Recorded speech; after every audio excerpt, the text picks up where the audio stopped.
Hi, my name is Haley. This is my video proposal on why I think I should be allowed to write my next topic on entomophagia. Just so you guys are aware, entomophagia is the eating of insects. Right now, I just want to talk about why I chose my topic and what my topic means to me. I chose my topic for, let's see, three reasons? Yeah, three reasons. The first reason is that it kind of coexists with my major in a way. The second reason is that it can actually just make a huge change to the world.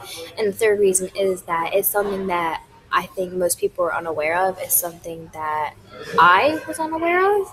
And I just think it'd be really nice to educate people and educate myself further on what entomophagia has to offer.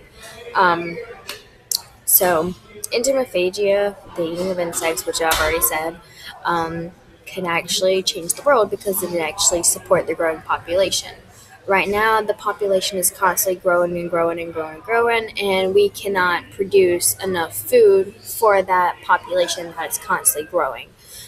So, scientists and researchers have been studying we need more food. We can't produce enough cows fast enough. We can't not cows. We can't produce enough beef fast enough. We can't produce enough fish fast enough. We can't produce enough poultry fast enough. We can't support the population because it's growing too fast, and we can't make enough food fast enough for the population. So the idea has come around that maybe eating insects is a possibility. And so far, they've been researching and looking, and what they found out is that insects actually have a lot of the same proteins, amino acids, vitamins, minerals, essential nutrients, non-essential nutrients, macromolecules, micromolecules, the same stuff that beef have, the same stuff that fish have, the same stuff that poultry have. It's the same thing in insects. It's not the same in every insect, but it's something that contains the same stuff. And this is important because we can actually produce insects at a faster rate than we can beef cattle or anything else. We can produce insects faster than we can chickens. We can also reproduce them faster than we can cattle, pigs, stuff like that, and we can produce them in larger amounts because they breed so fast. Like, you can breed hundreds in a week rather than you can only breed a cow every year, and you only get one calf out of it. You breed insects, you breed two insects, you make them, you get about 100 insects. That could feed hundreds of people. Something else most people don't know and aren't aware of is that insects actually taste very similar to a lot of the food that we eat today. Um, some of them taste like bacon. You can actually cook them different ways. Most people were like scared of eating bugs because it's like, ew, that's gross, that's nasty. Why would you want to eat that? Because it can save my life. Okay, that's why. That's why I'm gonna eat it. You want to sit there and eat cow all day, eat beef all day, eat chicken all day. You know what? You do that. But when the future comes, you're going to die and I'm not. Anyway, so it tastes very similar to foods you eat today. There is actually some insect that tastes like steak. There are some that taste like bacon, like I said before. There are some that have no flavor at all. And the thing is, like, you season food, don't you? So you can season insects. You don't have to eat them raw. You can stir fry them. You can fry them. You can boil them. You can bake them. You can do all kind of stuff with them. You can do the same things you do with meat you eat now that you can with insects. You can season it. You can cook it different ways. You can make it taste better. Um, so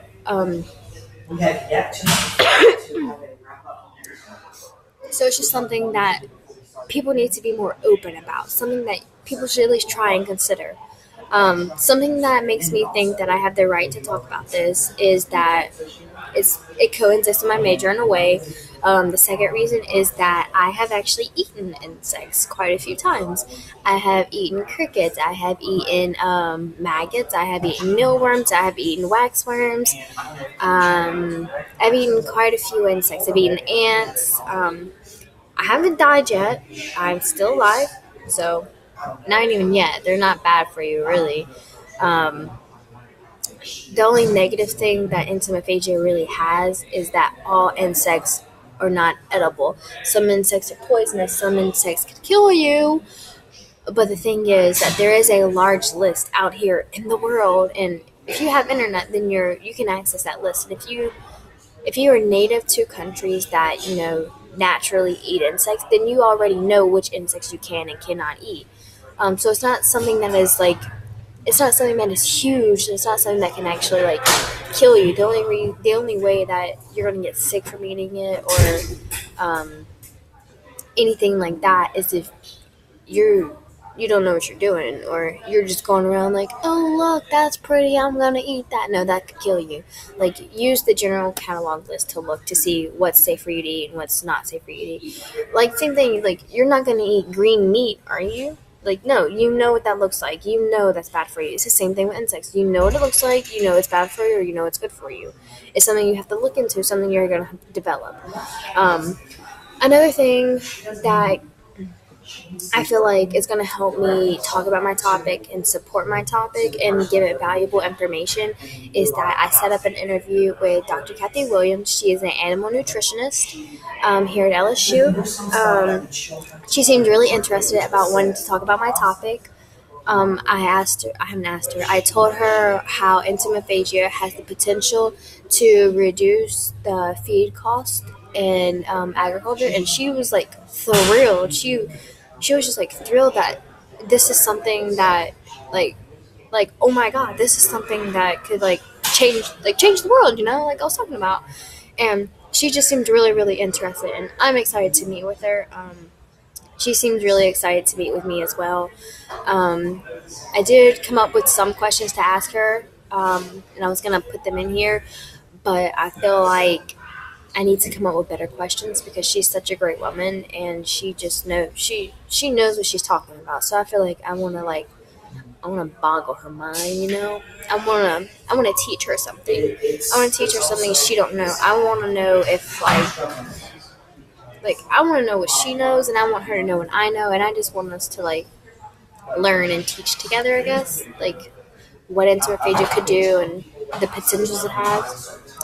And something that I'm excited for in the interview is I hope to find out, if it's something that she's truly interested in, then maybe there is another person here at LSU, maybe an entomologist, that would want to work with her and see what they could do to start using insects in feed, to start studying, to see what proteins are in the insects, if that supports the proteins you want to feed to cattle or pigs or fish, to see if we can reduce the feed costs. Um, I also want to discuss, let's see, I just want to talk about some facts I already did. Let's see. There were some tests done. Okay, I'm gonna cut this out. Boop, boop. Cut this out. Right there. Um, so yeah, that's basically it. I hope you guys learned so much. I can't wait to put my interview in here. I don't think it's going to be a recorded interview because it's like a very scheduled time frame she has and I have. So I think what I'm going to do is just write questions and then go in and do a formal interview, ask her questions, and then when I come back and make my final draft for my video, then I want to say I asked her this a question, this was her response. I asked her this was her response. She asked me this was my response. Things like that. I want it to be a very formal interview. I don't want to put her under pressure by recording her. I don't want to put me under pressure by recording me. No, that's fine. So basically, just like a little summary of what I hope my final draft to be is. I hope to have the interview with Dr. Kathy Williams put in here.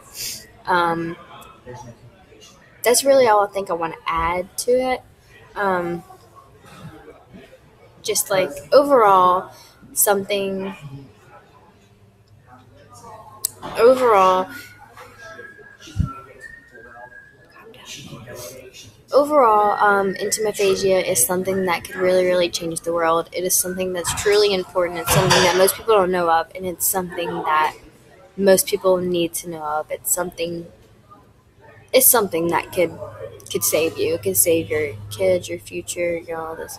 Look at that guy looking at me. I see him. This is awkward. It happens. It's whatever. It's something that could change the world. It's something that could change your future. I'm actually starting to cry because I'm so excited. But I just really hope that I really hope you see why I want to write this. It's actually something that I just feel like is important. I feel like if it has such great potential to reduce like just the cost of feed for animals, it has the potential to feed people who are actually starving. It has the potential to give people in poorer countries jobs. It has the potential to do so much, and it's just something that most people are unaware of. And I feel like if I'm allowed to write about this, then I can actually give people the chance to learn more about it. I can open up their boundaries. Thank you.